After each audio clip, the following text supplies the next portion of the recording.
so glorious. It's like the absolute pinnacle. And there were people that heard about that from online or whatever, but most of them didn't really know who I was even in poker at that point because it happened online. And then I won my first bracelet. And even though it was a 1K turbo, which is the least prestigious bracelet you could possibly win, like it was a 2-day event. Day 1, we went from 1,500 players to 9. Okay? Anything that does that cannot be very skill-based. There's just no way, right?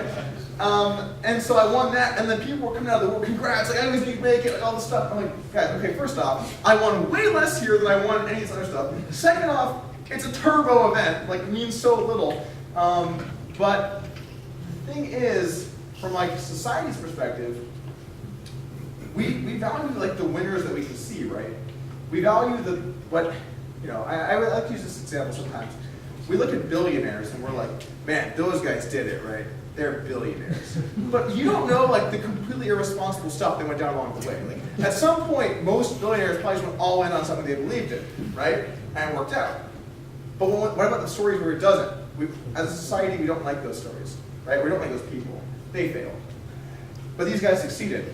But they took risk, and there was a chance they would fail. Anyway, going back to what I was talking about, like, the thing is, from society's viewpoint, when they can see the ring, they can see the success, that's what matters to them. So it's weird because the bracelets matter more to everyone else, they kind of have to matter more to me. I'm like, God damn, this is just so stupid. Anyway, so I would say, I guess, like bracelets were something that I wanted to do at some point. I wanted to win something major. Winning the one drop last year was amazing. That's actually kind of unreal because I vlogged the whole thing.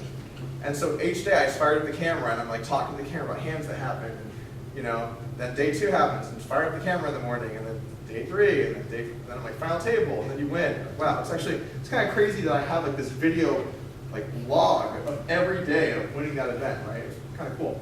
But as far as what my goals are now, what are your goals supposed to be eventually? Like I always wanted to get to the top of Heads Up No Limit. I did that. I wanted to kind of back and coach a lot of players and bring them up. I did that. I wanted to win some big live events. I did that. And then the problem kind of becomes like, look, I love the game of poker. It's a great game. But, do I want my life to just be about doing one thing over and over again? Or do I want to try and learn something new and grow and try different things? And I want to do that. I want to try and do other stuff. So it's kind of sad because like part of me is like, no! The other part is like, it's kind of time to try and do some other things, If you could play in the Aria private game more, would you play more live?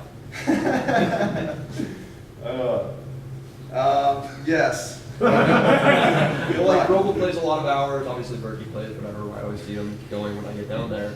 Right. And if that was open to more high stakes players to play in these games, like does that limit your live play or other? They have a saying. Yeah. If you can't spot the Berkey.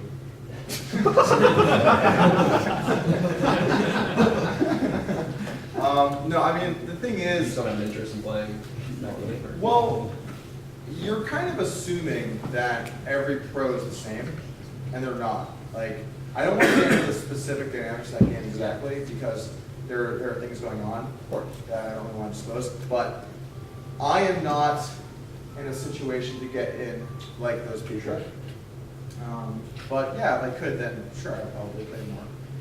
That makes sense too, because the other thing is, as you do better in poker, right, you want to play higher stakes. Sure. And so part of the issue is it's hard for me to find games that are meaningful to my net worth relative to, I guess, goodwill and play. So, yeah, I'd probably play more if there were good options available, but that's what it is. Yeah. All right. So you said you wanted to like move on to other things right now. Do you feel like you're tired of playing poker? And also one of the things is like when you were moving up stakes earlier on, do you feel like you had a balance in your life, or you're just all in on poker and you're playing? That's a really good question. So, man, finding balance in poker is tough. It really is tough because it takes, as any game gets more competitive, the amount of hours that you have to spend getting better at it increases, right? You think about chess, for example, right now. If you want to be anywhere close to Grandmaster in chess, then you're going to have to put in basically all of your time to get there because of how difficult it is, and because if you're not going to put the hours, somebody else will. So as games get more difficult, and as you get closer to the top, it becomes more important for you to spend your time just doing that. And I found when I was really playing poker, when I was really competitive, I would wake up and I would play poker all day, right? Maybe try and find a workout, maybe eat something, definitely eat something. But I was extremely focused on that because I wanted to succeed. And so you kind of have to have that drive to really start at the bottom and make it the higher tiers. So I would say that it's tough to balance that, particularly now. And it'll get tougher too, I think. So does that burn me out? Or did it burn me out? I would say so. Particularly once I started doing poker and content, it's a tough transition because poker in and of itself is difficult, and you have to be thinking, right? You got to be sharp. You got to be like, kind of trap me, like what's going on? You got to be like, always thinking about what's happening. And then doing that, and then trying to make a video while being funny is like so opposite.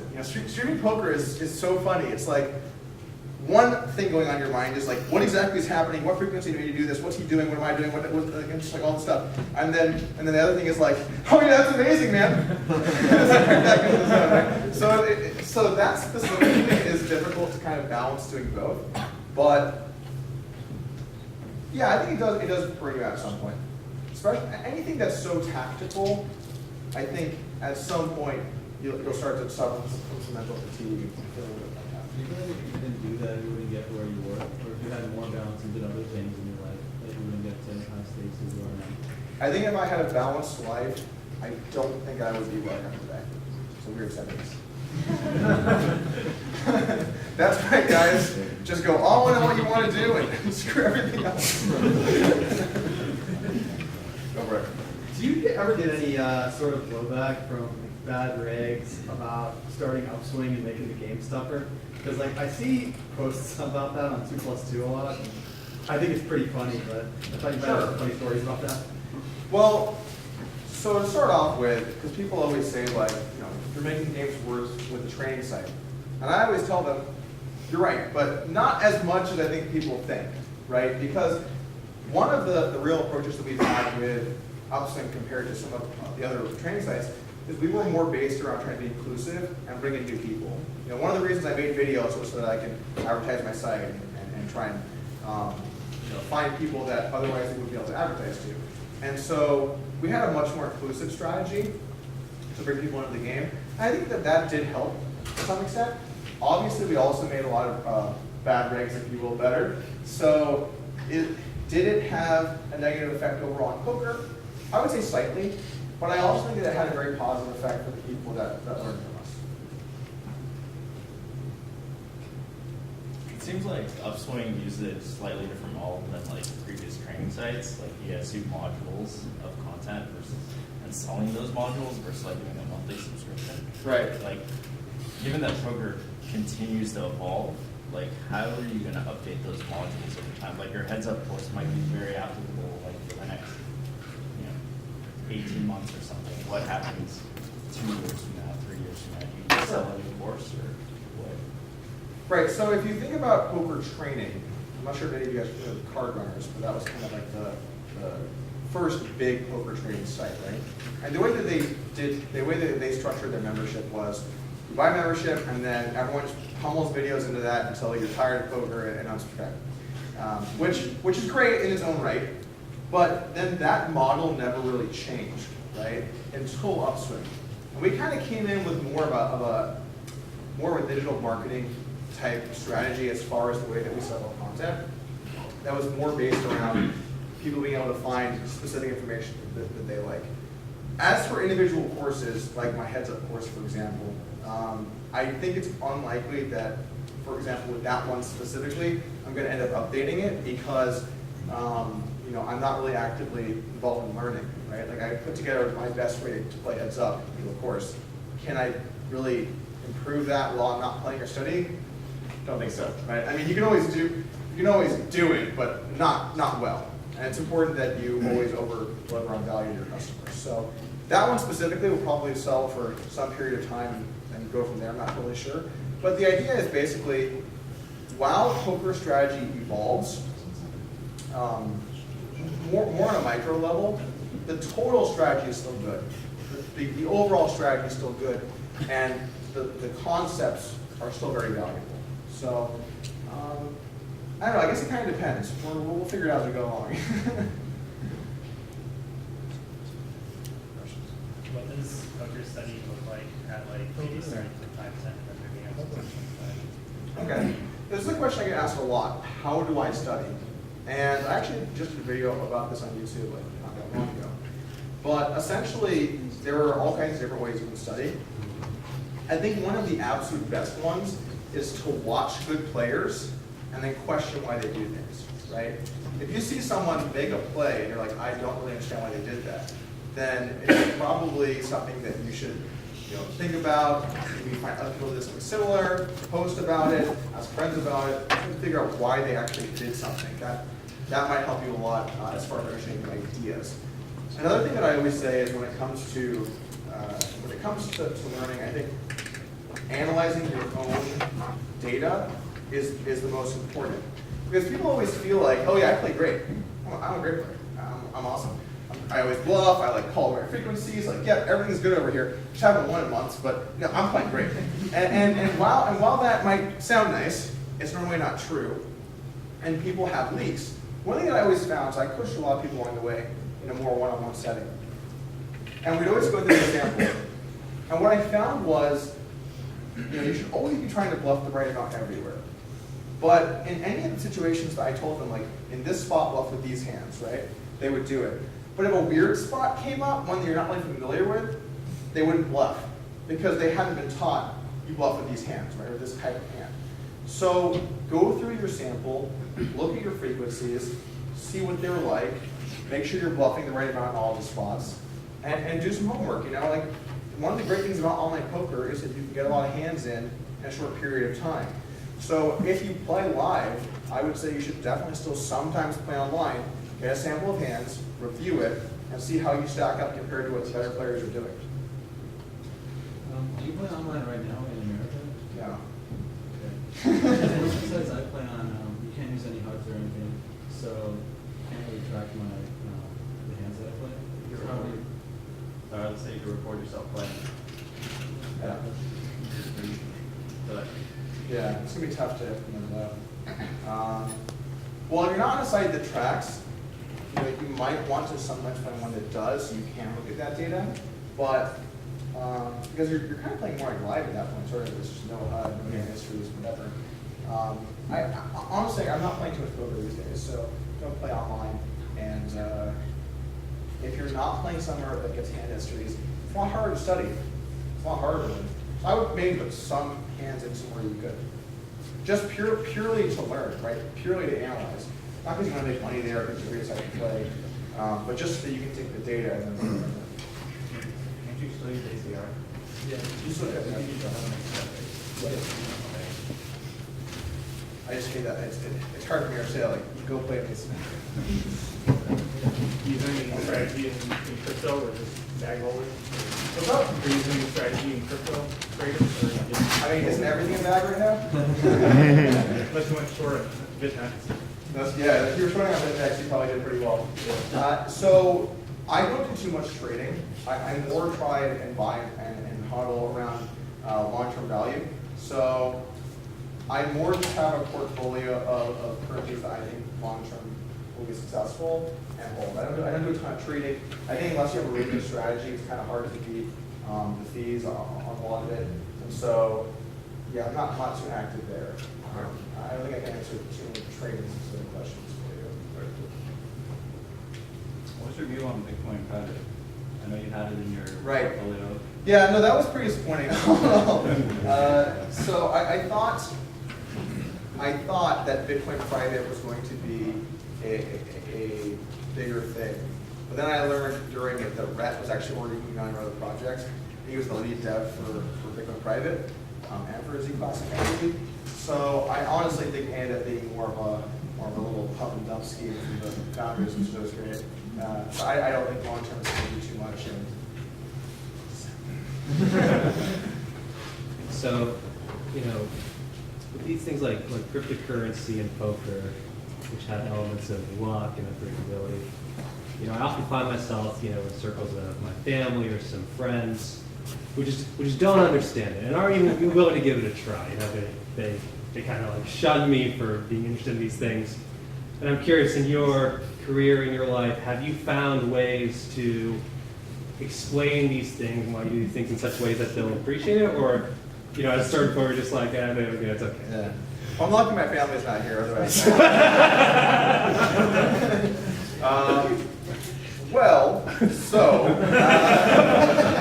I would say that I was fortunate in that my family was very supportive of whatever I wanted to do. It probably helped that I did well at it. So I would say that, here's the thing in life, like you got to do what you want to do, the way you want to live your life, and do the things that you want to do. So I think trying to understand like the idea of positive expected value is important. I think trying to say that no, it's not about if it goes up or down, or if I win or lose, but it's about creating that long-term value. That might be a way that you can maybe get it across. Possibly comparing it to things like the traditional markets can be good, or a company can be good. But some people they just don't want to look at it like that. And frankly, sort of rightly so. I think in general, if the average person thought just blanket gambling is bad, it would be a bad way to live life, right? It would be a bad way to live life. But people are nuanced to be able to see, okay, well, gambling is bad when you have a negative expected value. Gambling when you have a positive value is good. You can give an example like, if I flip a coin with you, right, and when it's heads, I have to pay you 1,000. When it's tails, you have to pay me 100. Can you see how this might go well for me over time? Maybe they can understand. But there are some people that they just bury their head in the sand. They don't want to listen. So it's going to be tough, man. We should have a better answer for you. Sounds good. Gosh. Yeah. All right. Yeah, I mean, speaking to that fanatical focus you had around poker, right? The line balance. What's your heads up, like being the best heads up, being winning a couple live tournament bracelets? Like, what is that for you today? What's that look like, whether in crypto or elsewhere? Sorry, say it one more time. Like, what are those things that you have a fanatical focus on today? Whether in crypto or elsewhere.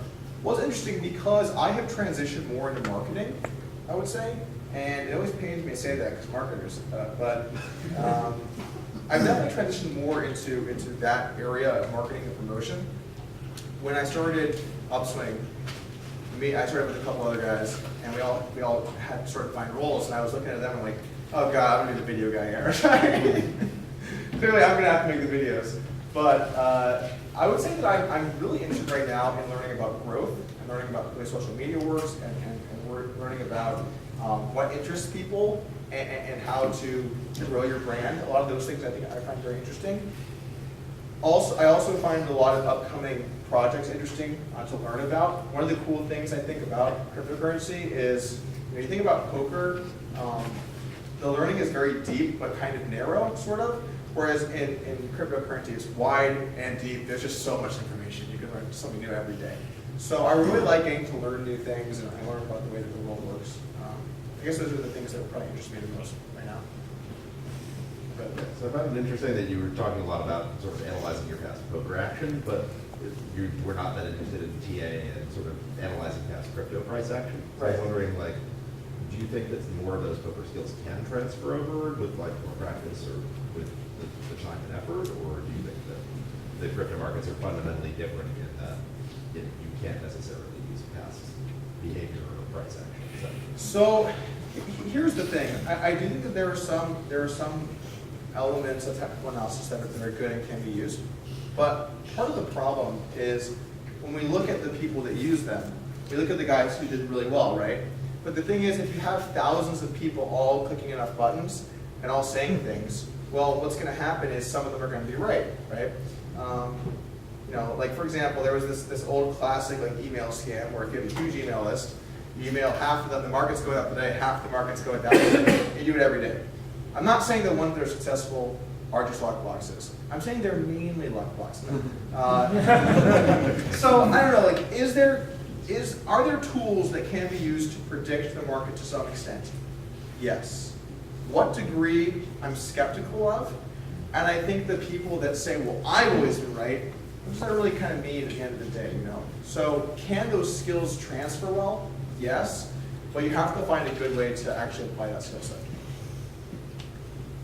Just going back to your marketing background, I know you mentioned airdropping earlier. Are there any other ways that you've learned from growing your own brand that you tell crypto projects to leverage, create better network effects for their product? Let me think about that. Any things that I have told crypto projects? Or that you would tell them, like in the future? Would tell them. Yeah. Well, you have a lot of different stuff going on with marketing right now for projects. And sadly, with where cryptocurrency is, marketing beats tech in value. It just does. It shouldn't, but it's just the way that it is.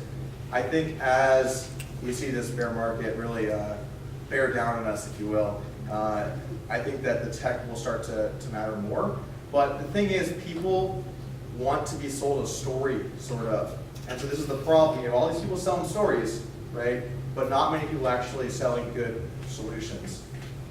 So the question kind of becomes then, what should your marketing look like? And you know, I think you kind of have to walk the line of being aggressive at putting information out there, but not shilly scamming. You know, like, guys, groundbreaking partnership. This is going to change everything. You can't do that because, like, you know, it's just BS, right? It's just a lot of bullshit. One of the things I always say to people from a marketing perspective is, be honest. Say what's going on, right? People respect that. If you say like what is happening and what's going on, sometimes being able to address negative things, I think people will respect you more, right? And I think that's actually maybe even a good way just in life just to approach things. So I would say you have to be in touch with how to use different platforms most successfully. All the platforms are different, but you have to be active, you have to have a strategy, and you have to really try and go deliver value through content-based marketing. I'll say this. Top 3 favorite poker players to party with? Families? Let me tell you about Mike Masson. I'm going to pass.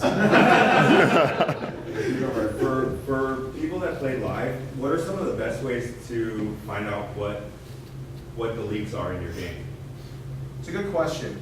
I find the live community to be rather difficult to deal with sometimes, just because they're so set on their view of the world, right? They think that the old guy's never bluffing. He's probably not, but maybe he is. Maybe once in a while he is bluffing, right?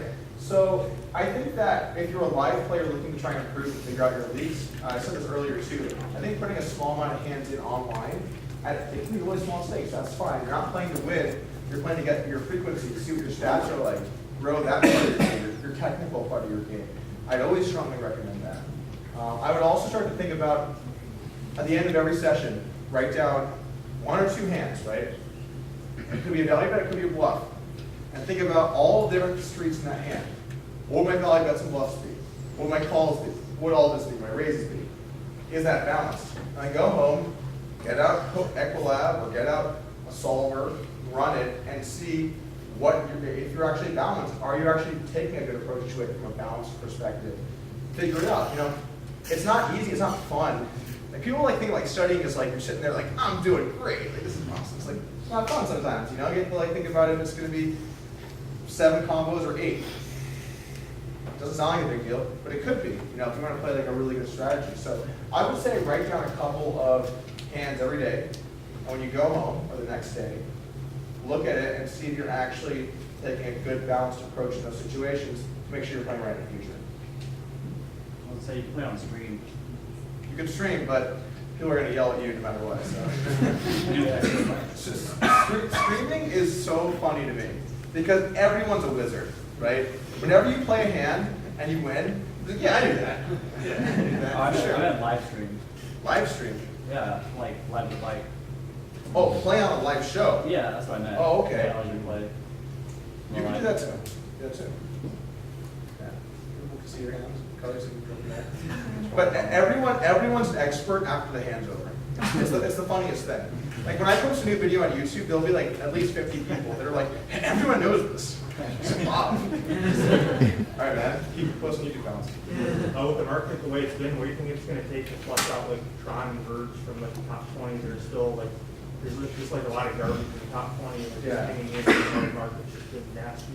Well, I think Verge is going to fall out pretty quickly because I think on April 17th, which is the date for this announcement, it's either going to be a ground earth-shattering, mind-blowing event that we'll never forget, or Verge is going to have some problems. I don't know. If Bill Gates comes out and says, Verge, I'm happy to admit I was wrong. But I think that one specifically is kind of on the clock. I also think whenever you see hard dates on certain things, they try to be on the clock. The example I think of is the BitConnect ICO. Yeah. The moment I saw the BitConnect ICO, I was like, I have to make a video making fun of them right now, because otherwise this is just going to blow up, right? It was the most obvious scam ever. So I think when certain hard dates start to happen, there can be issues. What I will say about Verge compared to that, though, Verge is, I don't want to say legitimately, like a legitimate blockchain really, but kind of is, I guess. They just don't deliver on their premise. Right. So I would say that how long will it take for these things to shake out? I don't know if they'll ever fully shake out. We'll just see new ones. It'll be the new hot whatever. Right. Tron specifically, it's tough because when I looked at their white paper, which was part of plagiarized, I don't know if you saw that. Yeah. Which was hilarious. Like someone posted that, like Tron just like ripped some other white papers, like put it in their white paper. I'm like, oh no guys, it was a translation issue. Yeah, okay. But anyway, super unlucky that those 10 pages were the same. I want a chance of that. I'm reading about their phases. I'm not sure if you're familiar with Tron at all. No, I haven't read that much about it. And oh god, man, it's just like I look at it, I'm like, man, this is like Scientology. It's like first we have the Odyssey, and after that journey is complete, we move on to whatever the next turn is. And I'm like, is this a cryptocurrency? But then the other thing is too, it's tough because it's good to be skeptical, but it's so hard to call something like an absolute kind of scam, because you don't know if they're actually like trying to achieve something. Anyway, that's just my take on both of those. As far as the market as a whole, we're going to always see different, scams kind of pop up, and they're always going to be a little bit different because the ones that are exactly the same are obvious, right? Like after BitConnect, there was Devore Coin, which was like basically the same thing, but we had all just seen BitConnect, and so we're like, oh, okay, lending platforms probably an issue, and it's actually going to kind of work itself out in that as we see more of them implode, and as we see more projects fail, as a community, we'll gain more knowledge as to the warning signs of which projects are fake. I think that's. You hope people have short-term memories, though. Yes, people do. People do, and I've seen. It kind of doesn't matter what I have to say about a new one that I think something's wrong. Like with Verge last couple of days, I'm like, guys, I'd be careful here. There will always be a community of hardcore people behind it. And actually, this is a good general topic. Cryptocurrency has so much tribalism. So much. You talk shit about my coin, I will fuck you up. Calm down. Let's calm down here. And it's an interesting blend of people having technology they like and then also are invested in it. So they have every incentive for this to succeed, for this to be the future, for this to be, the next Bitcoin.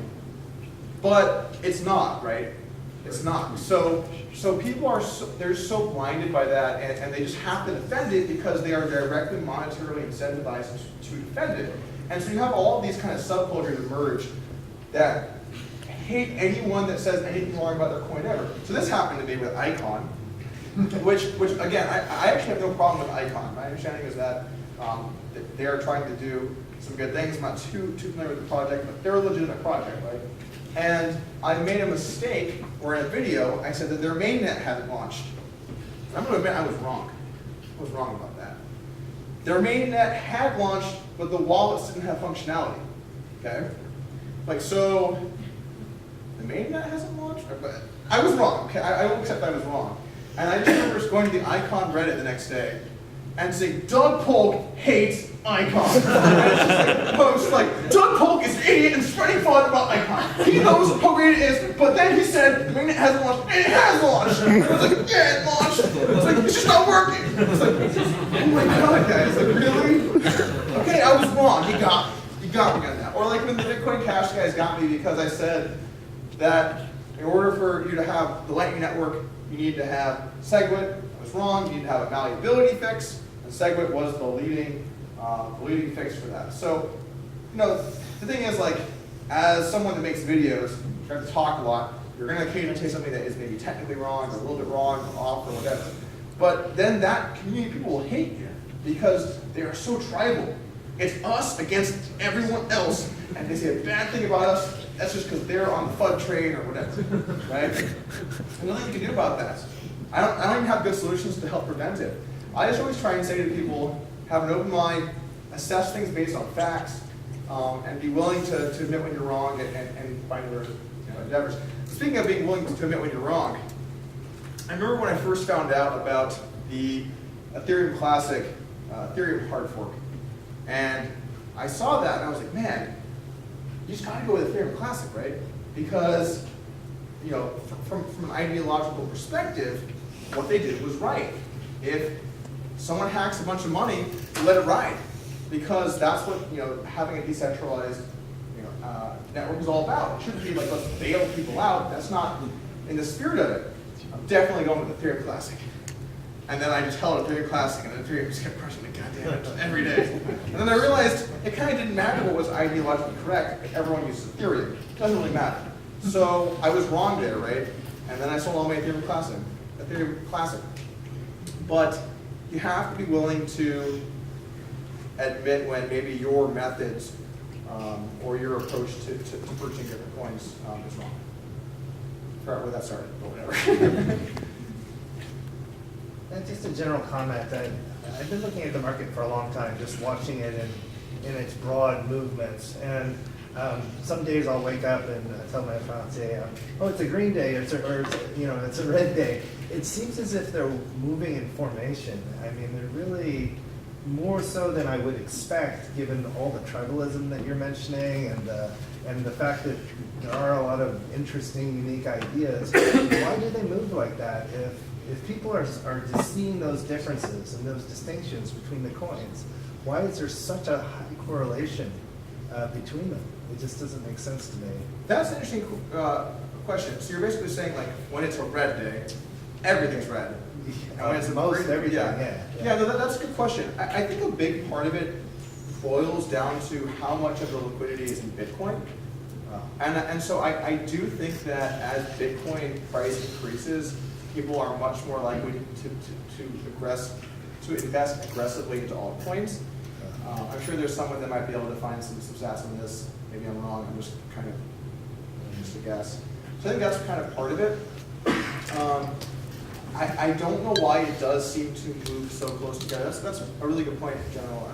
I would say that's correct. I wish I had a good answer for you. I don't, though. Maybe someone else. I could add that a little bit. I think there's some people who don't really know about the crypto market. They're trading with the stock market and just don't go, I'm going to invest in the top 30. And that's what's put an equal amount in. That's the scary thing. If it's that number of people who cause that. Yeah, they figure just like the top 30 must be the top best projects, so then just dump that money there. Well, aren't they? Ron's up there. Yeah, sure. Just to add to this, I would say I wouldn't necessarily assume the market's rational, Yeah. or even a real market. Meaning, I think personally, it's mostly maybe to tinfoil hat. It's just mostly manipulated. It's just a totally manipulated market because it's such a speculative market. It's like the perfect market to manipulate if you think about it. It has all the right elements. Well, markets could definitely stay irrational longer than you can stay solvent, so that's certainly true. As far as to how much they're manipulated, I'm sure there's a ton of it going on, right? Because you have large players, and you think about how large the market is. It's got like roughly a $250 billion market cap. I know that number isn't actually small. real. It's a small number. Yeah, so how much does it take to really move the markets? Not that much. when you compare to institutional investors, right? There are many people that could step in and make large movements there. So I'm sure it's manipulated. Sure. Yeah. It sucks, but We just have to wait till There's it's no- a more value-based market. I feel like that needed to end with like a positive, like upbeat ending. I was like, yeah, you gotta look. What are some cities that have like surprisingly good games, like poker-wise? Some cities? Yeah. I don't really play much poker, so I mean, I don't think I can answer this question. Here, I would say California does seem to have a lot of good games because I think that the stakes relative to the income is more out of whack compared to a lot of other places. And I think that there are more people that like to gamble here compared to some other places. So I think the problem with Vegas for being a pro poker player, if you're going to go pro, where do you go? You know, like, oh, I'm going to Vegas, just like rounders and live life at the casino, and like, yeah, here we go. And then you're like, oh, I'm at the Bellagio. You show up and you sit down next to 8 regs who are also at the Bellagio. That's poker there, right? But you know, every time I've come to California, I've had a great experience when I did play. I think a lot of softer games, and just a less professional pool of players. So I would say here's been one of the best places. But again, I've not played poker in a lot of places. I had a neat idea that would be really cool, and every poker player I told it to thought it was like the stupidest thing ever. So you know, online gambling is illegal in the U.S. Right. So I had basically a tweak to the rules for poker to get around online gambling laws that, not trying to skirt the law, just basically make it legal. But obviously, if you get You're not skirting it, you're just going around it. But obviously, if you effectively take out the logic of the game, then you're basically saying the lower ranked players or investor players could lose almost 20%. And so you probably see like the pool of players become only high level players eventually. How do you think like that would be? Because I've talked to like low to mid stakes level players, but at your level, like how would you look at that? Would you be like, oh yeah, I'm gonna get on that site and beat some like mid level players, or would it just be like? What was the premise? I couldn't quite hear you. It's basically just a way of like saying that there's no luck in poker, like a way to take out the luck. Let's say there's no river card or something, you can't get that beat, whatever. It's just like when you get the money in, you get a percentage of the pot based on your equity. I think if anything, we could maybe use more luck in poker. Okay. Because the thing is, you don't want to end up like chess, where if someone's 2,300, if someone's 2,200, the 2,200 guy is like, I think I can take him, and like wants to bet huge, like because it's so efficient. I think the inefficiencies of poker are kind of beautiful because if I play anyone in this room and your strategy is I'm going to go all in every hand, depending on stack size, you're going to win between low 20% and 40% of the time you'll beat me, right? And that's kind of beautiful in a way because even though I'll have an edge, you've got to fight and shot, right? And that element makes people want to gamble more. So I don't think that it's good to make it extremely efficient. I think that would actually kind of kill poker. I think it's one of the best things that we have is that luck. I like your shirt, by the way. So have you discussed that idea in more depth? Because I'm thinking there are a lot of pros that end up going into games and then they get into pro mode and they sit very still and they're very deliberate and stuff like to develop a strategy where you're more loose aggressive and just to encourage that in the whole pro community to learn how to play. Yeah, so I think that the pro community in general should do more to encourage having fun and kind of dialing it back a little bit. It's just the worst when you sit down at a table and you raise and the guy to your left just goes.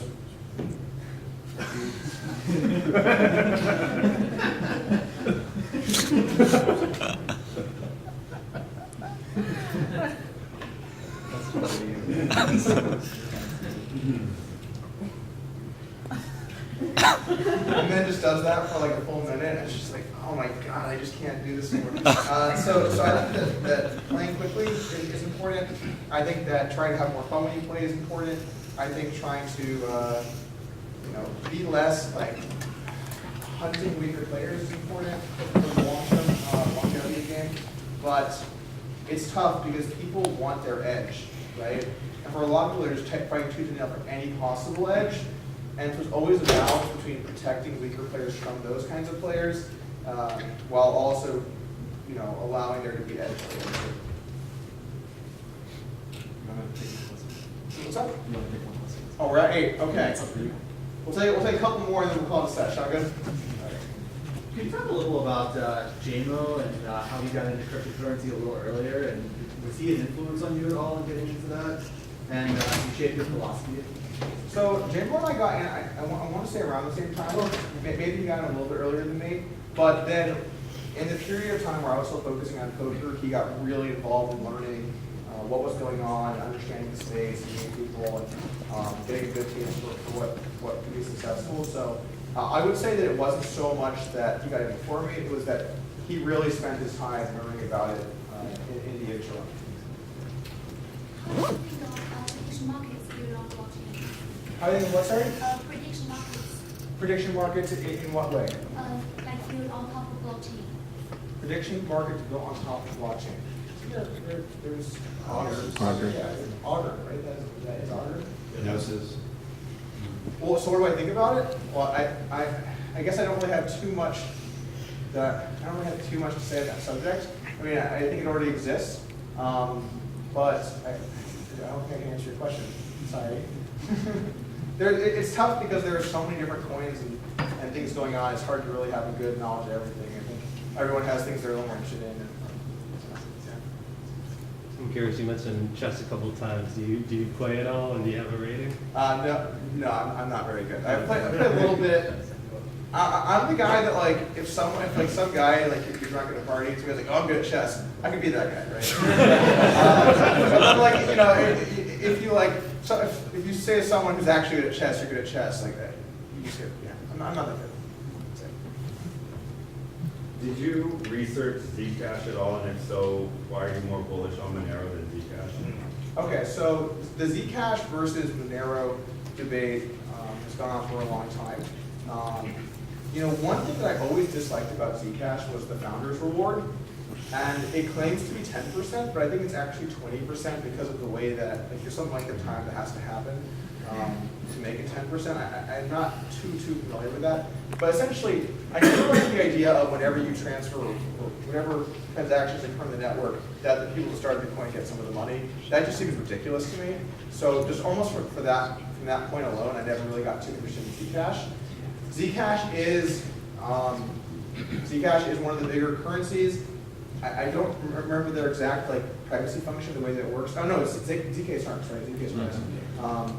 But ZK snarks are so complex, I think even the people that created ZK snarks can't clearly define what it is. So it's hard for me to then step in and learn about it, right? So is Zcash, is it a good cryptocurrency? Yeah. I just feel like from almost an ideological perspective, I just can't really get my head around the founder's reward. That's one of the reasons I like Z Classic until it turned into a little P&D scheme. But yeah, I guess that's my take. All right, I think we'll go ahead and call it. I want to thank everybody.